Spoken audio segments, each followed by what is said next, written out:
calamity and barakat, please recite a loud salawat. Allahumma salli ala Muhammad wa ali Muhammad. Let's recite a Surah Fatiha for the Isale Sawab of Jafri family's marhumin and for all of your marhumin, preceded by a loud salawat. Allahumma salli ala Muhammad wa ali Muhammad.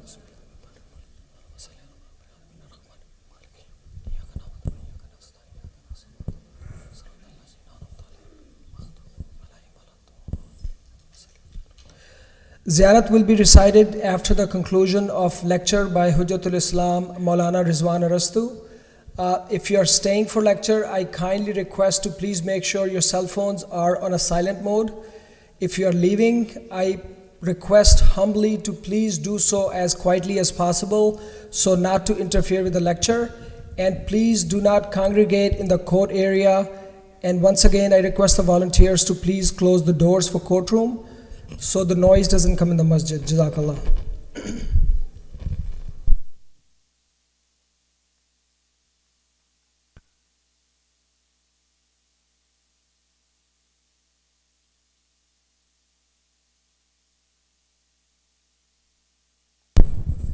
At this time, I would like to request Hujjatul Islam Maulana Rizwan Arastu to please come forward and address the community. Bar Muhammad wa ali Muhammad salawat. Allahumma salli ala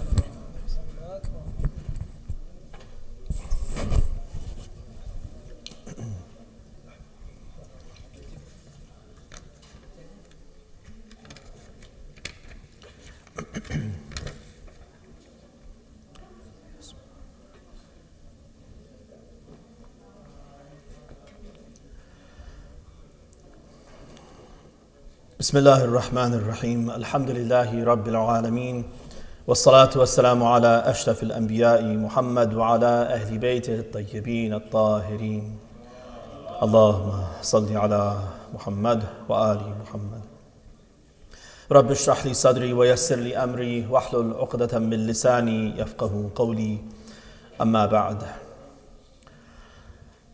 The last week or so we've been discussing nifaq and looking at it in the Quran, trying to understand some of the historical ramifications of this phenomenon of nifaq in Medina with Rasulullah, and then also trying to draw lessons for ourselves so we can understand what nifaq is all about and identify it within ourselves if present, so that we can eradicate it. The last few days we've been looking at Surah At-Tawbah. There's a section of Surah At-Tawbah starting with about verse 37 or so, and we're now on the third or fourth day going through these verses. The setting is the Battle of Tabuk. Rasulullah has made a call that we're going to move north to meet the Byzantine Empire, and he musters an army of 30,000 soldiers to go north. And as he's motivating them to go, there's a group of them who say, we don't want to go. They ask for permission to stay behind, and they have various excuses for why they want to stay behind. So the verses that we looked at yesterday, the excuse that was brought by the people was that we don't want to face the test that is there in the journey itself. And so excuse us, إِذَنْ لِي وَلَا تَفْتِنِّي. Give me permission to stay behind, don't subject me to the potential sin of disobeying you on the battlefield, allow me to disobey you now. And so they disobeyed him, stayed behind. What was pulling them back was their dunya. We learned that the Battle of Tabuk was planned in a way that it was at a very hot time of the year, which is very difficult for travel. It was the time of harvest, so there is a tension between their economic interests, which was to stay behind and take care of the harvest, versus following what Rasulullah wants them to do. And then the battle itself is difficult, having to lay your life down, to use your own wealth and use it up as you're traveling. All of that is a challenge for people. And this was by design, that Allah wanted to test them to see if they're sincere in their commitment or not. Finally, Rasulullah says, that's fine, you can stay behind. It seems like there's probably a reprisal. Those munafiqeen who now had permission to stay behind but realized they had done the wrong thing because Allah is chastising them in the Quran, they say, okay, I don't want to go, but at least let me give you some money so I can finance someone else to go. I give you, I have an extra sword, I'll give that to you. I have some money, I'll give that to you. Whatever, I have something, let me give that to you. Take that, but I won't go. So Allah's response to them is in verse number 53. قُلْ أَنفِقُوا طَوْعًا أَوْ كَرْهًا لَنْ يُتَقَبَّلَ مِنْكُمْ إِنَّكُمْ كُنْتُمْ قَوْمًا فَاسِقِينَ.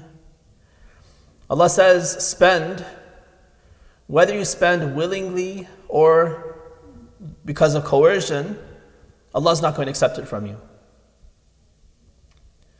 Right? So it doesn't matter whether you spend willingly or unwillingly, however you spend, He's not going to accept any of the money that you give. And if you're not willing to put yourself on the line, then He doesn't want your money either. Why? Because إِنَّكُمْ كُنْتُمْ قَوْمًا فَاسِقِينَ. Because you are corrupt and evil people, whatever you do is unacceptable to God. God has no need for your wealth, anything that you can give to support. This was an opportunity for you to avail yourself of. He was giving you the chance to rise to this opportunity and prove your faith, to strengthen your faith. This was His opportunity that He was giving you, not that God is in need and you have to now give Him a handout. And this is one of the ways that the Jews of Medina would also twist the words of Quran, where Allah is asking, وَمَنْ يُقْرِضُ اللَّهَ قَرْضًا حَسَنًا. And who will give Allah a qard hasan? Who will lend Allah some money? And so the Jews would joke in a pointed way that this God of Muhammad is poor. He doesn't have enough money, he needs a loan. Of course, that's not, he puts himself in that position. Sometimes we do this as parents. Sometimes we want to give our children an opportunity, and we might phrase things in a way that seems like they're doing us a favor, when actually they're the one being given the opportunity. Allah puts Himself in that position as though He's the recipient of your loan, and to give you a sense of pride that you're able to give something in the way of God. It's a metaphor. Of course, Allah doesn't need it. Whatever you're giving Him is His to begin with, right? And He's giving you the opportunity to give it. All right. So, whatever you give as a munafiq, it's not going to be acceptable to Allah. Why? Because you're fasiq. You're a corrupt and evil person. Now, we have a verse in the Quran that says just the opposite, just the converse of this. So why is it not being accepted from them here? Because they're fasiq. From whom does Allah accept things? إِنَّمَا يَتَقَبَّلُ اللَّهُ مِنَ الْمُتَّقِينَ. That verse comes down in Surah Al-Ma'idah in the context of the story of Habil and Qabil, Cain and Abel. The story is narrated in Surah Al-Ma'idah where Adam alayhi salam has already selected Habil as his successor. He's going to be his wasi. He's given him the knowledge, made the appointment, but he's the younger of the two sons. And Qabil feels like it's unfair. I'm the older. I should have the right to this position, whatever the position is. So why didn't you select me? Why did you select him? Now, Adam alayhi salam explains to him that it's not because he's older or younger. That doesn't have anything to do with it. It's who's most qualified for this job. And Habil is most qualified. God has made the selection. It's not up to me, but Allah makes the selection of who's going to be the successor to the prophets. He says, if you still don't accept my logic and my explanation, put it to the test. You both offer a sacrifice to God, give some offering to God, and whomever God accepts it from, that's the person who has the piety, the taqwa, for Allah to accept his deed. So Habil, he was a farmer and he had animals, livestock. And so he goes into his herd and he finds the fattest, biggest, most healthy sheep, and he brings that as an offering. Qabil is a farmer who does agriculture. He plants. So he looks into his harvest of wheat or whatever grain it was, and he finds there was some grain that was actually too hard to either plant again or to grind in his for food. And so he brings that. He says, if we're going to burn it anyway as an offering, then I might as well give that as an offering. And apparently the way that they would offer their sacrifices was through burning. So this is not totally clear, but there are a couple of verses in the Quran that indicate this. Now we don't know whether this was some sort of miraculous thing, like lightning. Allah, like they put it in a place and then Allah would send lightning if He accepted it and burned the offering. Or if they had a ceremonial fire, for instance, and they would put the offering in there, and if it burned, that meant Allah accepted it. If it didn't burn, then He didn't accept it, something like that. That's the most we understand, but there are a couple of places in the Quran where this is indicated. So they give their offering, and of course Allah accepts the offering of Habil, the sheep, and He rejects the offering of Qabil. And it's at that point that Habil actually tells him that إِنَّمَا يَتَقَبَّلُ اللَّهُ مِنَ الْمُتَّقِينَ. It's not that Allah's playing favorites or it's willy-nilly that He accepts or doesn't accept. I offered it with my sincerity and I gave Him the best that I had to offer. And so He accepted it from me.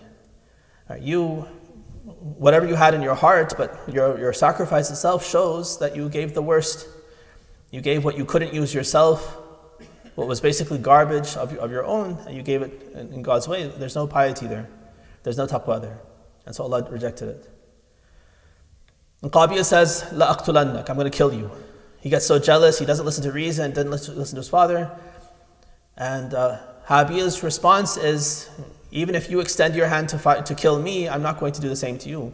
Because I've been taught by my father that if you kill me, the murderer bears the sins not only of himself, but even of his victim. And so I'm not going to, I'd rather, whatever sins I have, I'd rather you bear them for me, if that's the way it's going to be, but I'm not going to fight against you. And Qabil kills him, and that's the end of that story. But the lesson that we learn is this one phrase, which is an oft repeated teaching and a very essential teaching. If you want your offerings to God to be accepted, whether it's monetary offerings, whether it's your own deeds, it's the intention behind it that Allah is looking for. So actually, He doesn't want anything, He doesn't need anything, except He wants us to develop ourselves to become muttaqi. That's the real core of everything. So if He accepts our prayer, it's not because He loves the attention and He needs emotionally for everyone to be focused on Him, that He's some sort of a narcissist, for instance. That He doesn't get anything out of it. Right? But He wants us to be trained for prayer, to be regular in prayer, to bow down, to do as He wants us to do, because that's good for us. Training ourselves like that, becoming someone who is willing to submit himself to God, to stop his dunyawi activity and come and remember God, that's what He wants from us. And as we train ourselves, then our prayers become more valuable for ourselves, and then He's willing to accept them as acts of devotion. And they become part of our store of deeds that we're sending ahead for the hereafter. There is a very nice story. It's a story I'm sure you've heard. I'll give it to you with a little bit more detail. It's actually narrated to us from our 11th Imam, Imam Hassan al-Askari alayhi salam.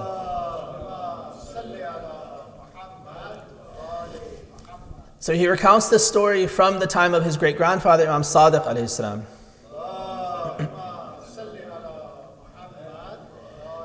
Presumably the setting of the story is Kufa, because some of the conversation indicates that they're not in Medina, which was where Imam Sadiq was at some points in his life, but he did spend time in Kufa as well, so it seems like the story took place there.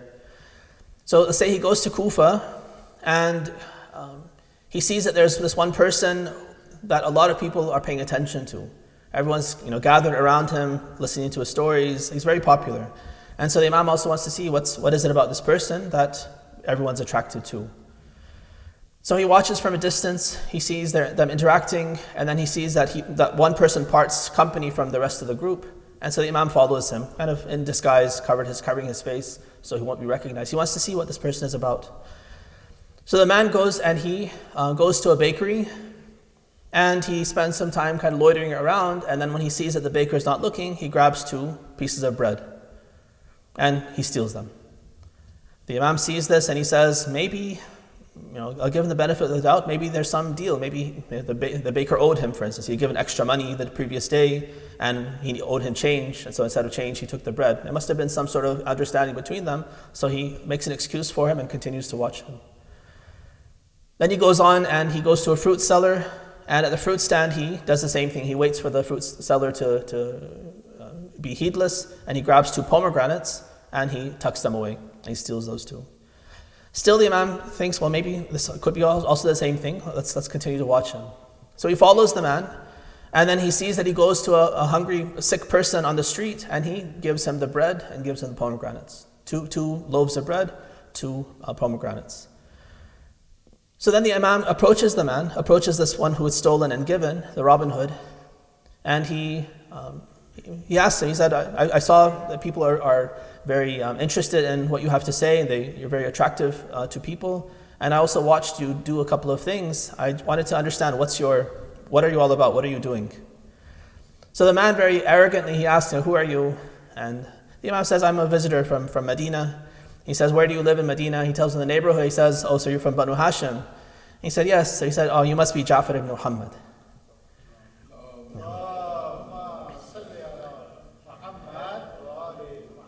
So the Kufan man, he says, what good is your noble lineage when you're so ignorant? Right? The lineage that you have, you're the great-grandson of the Prophet, but you're obviously so ignorant of the book that your grandfather brought. So the Imam says, explain to me, what am I ignorant of that you're telling me I'm ignorant? So he says, the book of your grandfather says, مَنْ جَاءَ بِالْحَسَنَةِ فَلَهُ عَشْرُ أَمْثَالِهَا وَمَنْ جَاءَ بِالسَّيِّئَةِ فَلَا يُجْزَى إِلَّا مِثْلَهَا. Anybody who does a good deed, he's rewarded 10-fold. And anyone who does a bad deed is only punished a single-fold. So the Imam says, can you explain? He says, yeah, it's obvious. I took 2 pieces of bread, 2 pomegranates. That's 4 sins only. But then I gave it to this poor person. That's 40 good deeds. Right? So 40 minus 4 is 36 good deeds. I came out ahead. So then the Imam says, actually, you're the one who's ignorant. Because Allah in the same book also says, إِنَّمَا يَتَقَبَّلُ اللَّهُ مِنَ الْمُتَّقِينَ. Allah only accepts anything from those who are pious and God-fearing, who avoid haram to the best of their ability. From those people He accepts. You miscalculated. When you took the 2 loaves and the 2 pomegranates, you had 4 sins. And then you went and gave it to this person. You did something with someone else's property without their permission. Having stolen, that was one thing. But now you went and gave it to someone else, had them eat it. That's 4 more sins that you've committed. So your net total is 8 sins that you committed in defiance of God, and you've done nothing good. Right? So that's the lesson that he wants to communicate to this person, that إِنَّمَا يَتَقَبَّلُ اللَّهُ مِنَ الْمُتَّقِينَ. If you want something to be accepted by Allah, then it has to be based on piety, not tricking God, or not thinking you can use His system and find a loophole and somehow pull one over on God. This defiance of Allah, it actually nullifies everything that you've done. Alright, so Allah says, spend willingly, unwillingly, it's not going to be accepted from you because of your fisq. Then the next verse He explains in more detail what exactly is this fisq that is a barrier for Allah to accept your deeds. He says, وَمَا مَنَعَهُمْ أَن تُقْبَلَ مِنْهُمْ نَفَقَاتُهُم إِلَّا أَنَّهُمْ كَفَرُوا بِاللَّهِ وَبِرَسُولِهِ وَلَا يَأْتُونَ الصَّلَاةَ إِلَّا وَهُمْ كُسَالَى وَلَا يُنْفِقُونَ إِلَّا وَهُمْ كَارِهُونَ. The phrasing is very interesting. He says, nothing prevented them, the munafiqeen, nothing prevented them from having their spending accepted by Allah, but 3 attributes. The passive voice is very interesting. You would expect him to say, nothing stopped me, Allah speaking, nothing stopped me from accepting their spending, but kufr and the other 2 things. He doesn't use the active voice. Right? In a kind of awkward way, he uses the passive voice. وَمَا مَنَعَهُمْ. Nothing prevented the munafiqeen from having their spending accepted by Allah. Right? What is indicated by the wording is that it's not, the shortcoming is not on Allah's side. Nothing stops Allah from accepting. If there's a barrier to the acceptance of our deeds, it's from our side. We have a problem with our intention, with how we've done it. It's not correct, it's not with a good intention, it's for the wrong purpose, for the wrong God. That's all our problem. Allah is constantly ready to accept anything that's done for His sake. He accepts everything that's done for His sake. The only kind of wild card, the only part of the equation that's uncertain is whether or not I will do something for God's sake. Right? With dua, it's the same thing. There's no barrier for Allah to accept our prayers. He doesn't say, today I don't feel like it, or I'm stingy, I don't have enough to give. There's no barrier on His side. He's always ready to answer. All He wants from us is we have to be willing to pray. Udu'uni astajab lakum. Right? So the only barrier is that I don't make dua. Or if I make dua in the wrong way. Or I pray for the wrong things. Or I have the wrong intention. Or whatever, the problem is on my side. Whereas on Allah's side, He's all ready to accept. He's At-Tawwab. At-Tawwab is the one who's always willing to accept. Anyone who turns to Him, He's already facing us. It's not that He's looking somewhere else and He doesn't know about us, and then when we do the right thing, then He has to turn towards us. He's already His full attention is on each and every one of us all the time, without fail.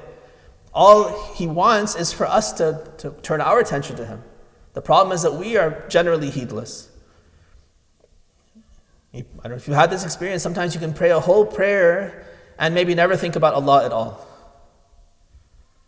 Sometimes that happens.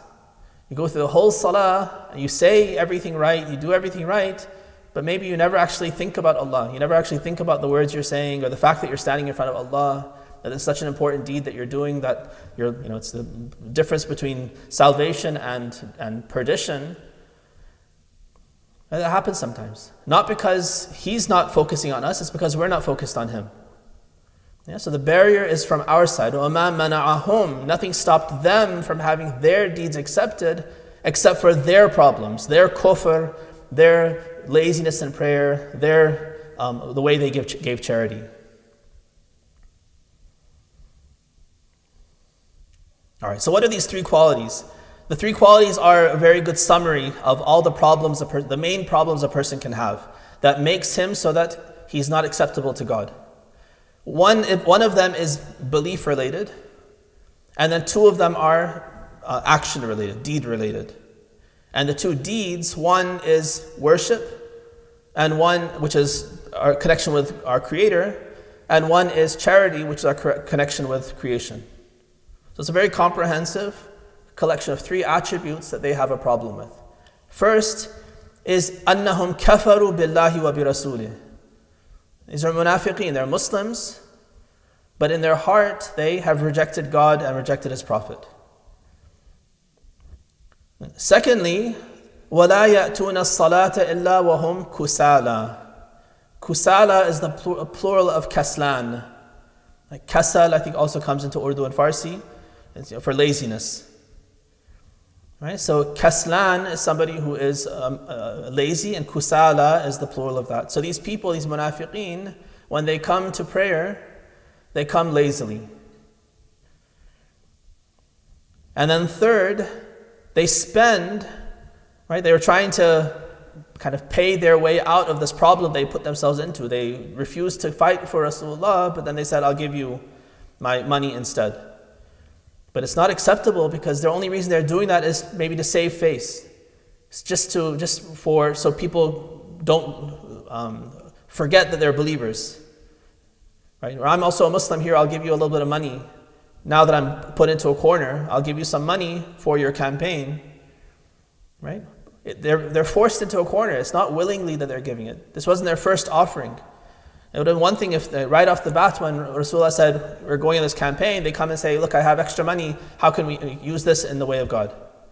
Willingly, if they came forward and offered their money along with their lives and whatever else Rasulullah wanted, then of course that would be accepted from them. But here it's the last resort, only when they're being called out as munafiq and kafir and all these things that they say, okay, here's a little bit of money, just so you don't think badly of me. Sometimes in charitable circumstances, somebody asks you for money, and sometimes if we're not careful, if we don't train ourselves, then we can also get into this position. The poor person on the street begs. If I'm not prepared, sometimes you end up, maybe ignoring the person, giving them a dirty look. Or if finally, when you're kind of cornered and you don't feel like saying no one more time or whatever, then you finally just give something. Just get out of here. You kind of get away from me. Here's something.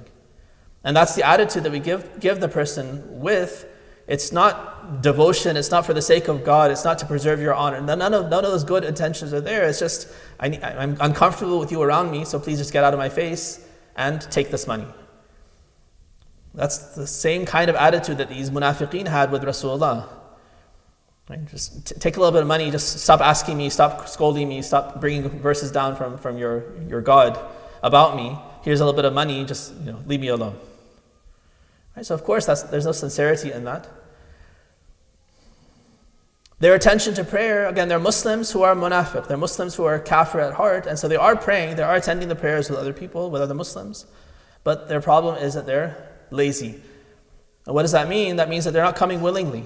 The only reason they're coming to prayer is not to connect with Allah as they're supposed to. They're coming to make a show that everyone should remember that I'm also part of the community, I'm also a Muslim. But that quality is one of the qualities that we can also benefit from. Right? We want to make sure that we don't have that attribute of, this is like an outward attribute that comes from the inward filth that munafiq has. Because he doesn't recognize the value of the prayer, he doesn't even believe in God. He doesn't even see the prayer as a means to getting closer to, what God? There's no God for him. It's just a means to be part of the society. It's the thing that he has to do just so everyone else treats him like a Muslim and he can benefit from Baytul Mal or just citizenship in the city and whatever else worldly benefits he has. This is his ticket to that. So of course he's not willing. If he can get out of it, he'd rather stay home and not come to prayer. If someone catches him, someone sees him, then he's like, oh, now I have to go. So he comes just because somebody saw him and now he has to save face, so he has to go. And so we also have to make sure that kasal, that feeling of laziness, of hesitation shouldn't come into our prayers. That when it's prayer time, we don't, feel like, I was doing something so valuable and I have to go take a break and pray. I don't want to pray, but I'm going to go and pray. I can't do it now. Like once I'm done with this very important thing, then I'll get to it later. Like any of those kinds of attitudes will diminish our prayer. That actually shows that my attitude towards prayer is not the right kind of attitude. It's just something I have to do. My parents are telling me to do. My family sees me. I have to do it just because otherwise they'll all think something's wrong with me. If those are my attitudes, those are all elements of riya. Because I'm doing it to show off or to save face or those kinds of things. So there's no benefit in that because it's not for Allah's sake. All right, recite wa salawat ala Muhammad wa ali Muhammad.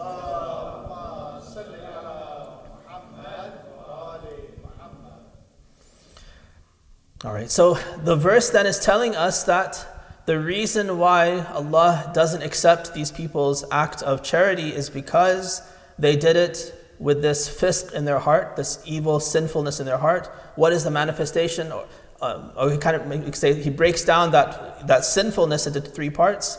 One is that their beliefs are wrong; they've rejected core beliefs, and the other two are that their actions are also wrong. Their relations with God are wrong. Their relations with people are wrong. One of the things that this verse tells us is that deeds are only accepted as a factor of faith. That, for some reason, always rubs Muslims the wrong way. We talked about إِنَّمَا يَتَقَبَّلُ اللَّهُ مِنَ الْمُتَّقِينَ. That was okay. That makes sense to us that, okay, if I have the fear of God, then Allah will accept it. If I don't have the fear of God, then He won't accept it. But further than that, what the verse is telling us, and what so many teachings in Islam, Islamic guidance in Hadith and Quran are telling us, is that an action is not good or bad based on the outward manifestation of it. The goodness or the badness of an action is actually based on the person who's doing it. So even if there's a good deed that is done, so charity is given, you might say, okay, then that's definitely a good deed. Giving charity is good. Well, no, you don't know the full equation yet. Who gave it? With what intention did he give it? Those are actually more important than the outward shell, which is the giving of charity. Right? Because if I give that charity, but the whole purpose in giving that charity is to show off to all of you, that you can all see how much I gave, so you now think well of me, that you think either I'm very rich or I'm very generous or something like that. But I wanted to prove something to you. I'm not doing that for Allah's sake. It's for riyah, it's for showing off. So that's not a good act anymore. It's an evil deed, it's a sinful act. Or if I do it because it makes me feel good. I'm giving charity because it makes me feel good, that I've done something good for somebody. Do I believe in God? No, I don't believe in God, but it makes me feel good. Other people do good kindness to me, I do kindness to other people, it makes the world better. And that's a common intention for philanthropy. Where Allah is not part of the picture. That's not a good deed anymore.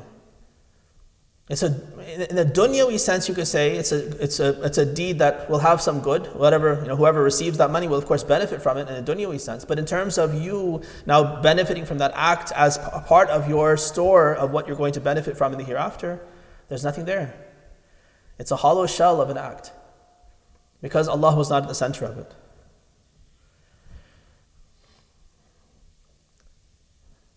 So let me share one hadith with you, and then maybe we'll wrap up there. This is from Imam As-Sadiq alayhi salam. He says, كان أمير المؤمنين عليه السلام كثيرا ما يقول في خطبته. So he says the following statement is something that Amir al-Mu'mineen, his great-grandfather, used to often repeat in his sermons. What is the statement? أيها الناس دينكم دينكم فإن السيئة فيه خير من الحسنة في غيره والسيئة فيه تغفر والحسنة في غيره لا تقبل. So Amir al-Mu'mineen, he admonishes people to abide by, stick to your deen. Learn about your deen. Everything you can think of that would be a verb to push people towards deen. Learn your deen, practice your deen, be steadfast in your deen. Deenakum, deenakum. Why? He says because even a sin done with deen is better than a good deed done without deen. Even a sin committed by someone who has deen in their heart, who believes in God, believes in Rasulullah, believes in Islam, but he commits a sin. That sin from a believer is better than any good deed done by someone who doesn't even believe in God, who doesn't even believe in the Day of Judgment, a kafir. Yeah, so the worst, we can say the worst, let's not say worst deed yet, but a sin. Sin by a believer is better than a good deed by a non-believer. Then he further says that sin done by that believer can be forgiven. Right? Sometimes it's actually the case that sin becomes a source of great blessing. It's also one of the hadith of Nahj al-Balagha where Imam Ali says that many times there's a sin that you commit that actually leads you to a very good place, and sometimes you do a good deed and that leads you to hellfire. How? Because sometimes you commit a sin and it affects you so much, you become so penitent, so humble, you're so broken that you did this sin. That's what Allah wants. Again, He doesn't care about the act itself, the sin or the good deed. That itself is not so important. It's what I'm becoming. Who am I? What am I becoming? What's my soul doing? That's what He's interested in. So sometimes you miss Fajr. Right? You miss Fajr and you wake up so angry at yourself, so sad, like, how could I do that? It's Ramadan and, what am I doing? What's wrong with me? You're so hard on yourself, that is actually so beneficial for you. That's the right attitude. We should always be broken. Even when we do good deeds, we should be broken like that before Allah. How could I pray that prayer? I didn't think about Him like 100% of the time. It was only 99% of the time, if I'm really good. There's always something more I could have done. Why did I not say more dhikr? Why was I not more focused? Why was I distracted for those instants during the prayer? Right? Focus on the imperfections of whatever we do as a way to keep ourselves humble and also realize that there's so much more I could be doing. I'm not done. This isn't the best I could do. And sometimes you do a good deed, you wake up, pray Salatul Layl, the longest prayer you've ever prayed, 2 hours long, and you feel, MashaAllah, that was a really good prayer. I'm excellent. Right? You get so arrogant from that one act of worship that you did, that now you've done the exact opposite that you're supposed to do. That worship is supposed to make you more of an abd, and now it's made you feel like Allah owes me. He has to reward me because that was such a good prayer. Now I've turned into the master and now I'm making him the servant. That he has to listen to what I tell him to do. That's not always the case. That's not to say we should do more sins and do less good deeds. But what's important is that the attitude that comes with those good deeds or bad deeds, that's what's really important. A good deed with humility would be the best. But sometimes that sin brings humility, that's also good. And sometimes that good deed brings arrogance, and that's terrible. So that sin that believer is doing can be forgiven if he repents, if he's broken. Whereas that good deed that the non-believer does is not accepted. It has dunyawi ramifications. Yeah, if you give $1,000 to charity, even if you don't believe in God, someone's still going to benefit from the $1,000 you're giving. So there's dunyawi ramifications, but that's it. It's only dunya. It's ma indakum yanfad. Whatever is limited to us and our realm is all finite. وَمَا عِنْدَ اللَّهِ بَاقٍ. Once you connect it to Allah, then it becomes an infinite act. So even though it's a finite act of charity, for the sake of Allah, I give $1, I'll see that in paradise. It'll continue for eternity. I'll see benefit from that if I did it for Allah's sake. Whereas I can give $1 million without Allah in the picture, and I won't see anything in the hereafter. At most, a few people will benefit. Maybe people will praise me and say, he's such a good philanthropist. He's a very generous person. And that's it. That's the end of my reward. It's a finite act because there's no God in it. Alright, so this verse tells us also that the reason why Allah doesn't accept their acts is because of that fasad, that fisk within themselves. And He only accepts for those who fear God. Recite with salawat ala Muhammad wa ali Muhammad. Okay, let's stop there. There's one more verse I wanted to kind of add to finish it off, but inshallah we'll go into it tomorrow, so we don't go too long. Any questions? Yeah. What are, in the light of a hadith or something, what are some of the signs that your good deeds are being accepted and your level of taqwa is increasing rather than decreasing? So how do we know if your deeds are being accepted, he's asking, and how do you know if your taqwa is on the rise or not? The main indication is your own self-awareness. That's the main thing that we have to do. There's no we don't have this fire that's going to accept our deeds. That was at those times or however it worked, but that's not how it works now. We don't have those clear indications. A sound of a bell ringing or a green check mark or something that happens when something's accepted. So that's not the case. Self-evaluation, self-awareness is the key. It's not a mystery.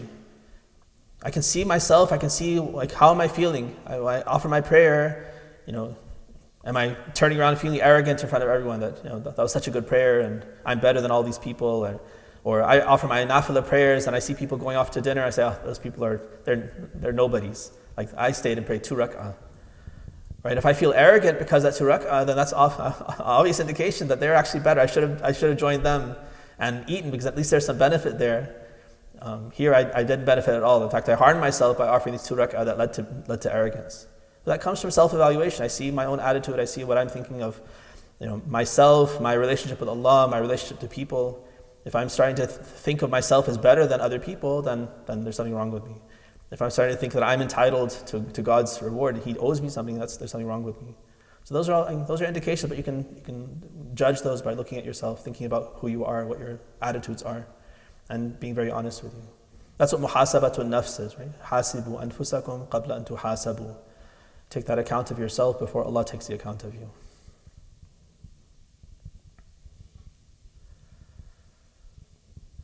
Anything else? All right.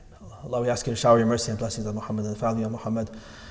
Allah, increase us in taqwa, increase us in faith. Give us the requisite taqwa so that our acts are acceptable to you. Prevent us from ever doing things and believing things that bar us from your acceptance. Wa akhiru da'wana alhamdulillahi rabbil alameen.